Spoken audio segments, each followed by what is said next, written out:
È ritornato a trovarci per parlarci ovviamente di vino, per parlarci della grande cultura del vino, il presidente di Ais Veneto, Giampaolo Breda. Bentornato Giampaolo. Buongiorno Leo, ciao, buongiorno. Allora, curiosità, perché voi ovviamente ci parlate sempre di vino e diciamo così, ci raccontate, ci spiegate tantissime cose che hanno una base di conoscenza molto grande, ma ognuno di noi vorrebbe anche conoscere di più.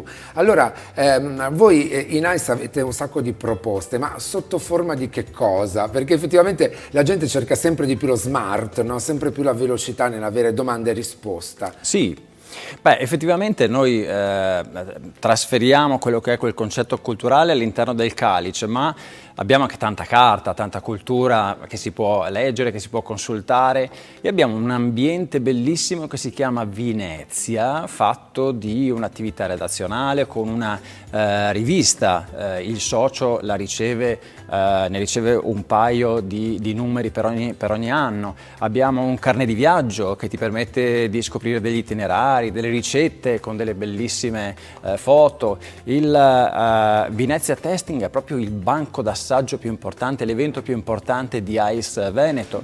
E poi abbiamo questa grande guida, la guida ai migliori vini del Veneto, che non è consultabile soltanto da PC, ma da qualche settimana finalmente, e tu mi hai lanciato l'assist. Sì, perché sapevo che c'era una novità in ballo. Certo, è scaricabile appunto anche come un'applicazione, quindi diventa un'app gratuita, quindi si può fare anche istantaneamente. Ecco, il download di questa app funziona sia per il mondo dell'Android e sia per l'Apple Store, quindi diciamo che chiunque si può avvicinare molto facilmente a questa applicazione. Perché la domanda che mi viene da porti è che effettivamente, che ne so, la carta scritta, no? Tra l'altro sono dei volumi bellissimi, quelli da tenere, no? Proprio da rilegare, da tenere anche dal punto di vista decorativo in casa, che va sempre di moda.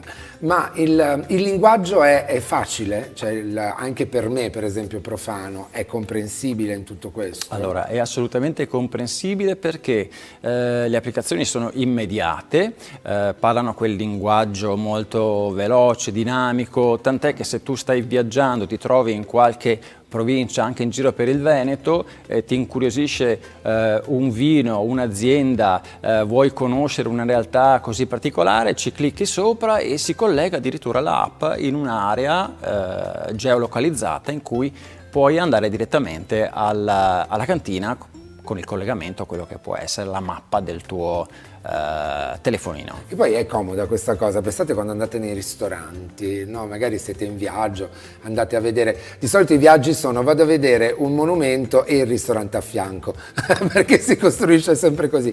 Però in quei momenti la carta del vino, magari un vitigno locale che non si conosce, non si è mai testato, una cantina nuova per la propria esperienza ovviamente, che non si è testato, questo è lo strumento utile. Certo, la ricerca si può fare per azienda, per vino, per denominazione, per territorio, ed è assolutamente facile da consultare, quindi una cosa che si può avere molto facilmente e istantaneamente. Allora, Vinezia si scrive Vinetia, ovviamente. Vinetia. Un giretto su ice.it, iceveneto.it, fatelo, perché ovviamente lì vi spiegano anche tutto il mondo di Venezia. Grazie Giampaolo Breda. Grazie. Ho in serbo qualche altra domanda, ci rivedremo presto e torniamo in cucina.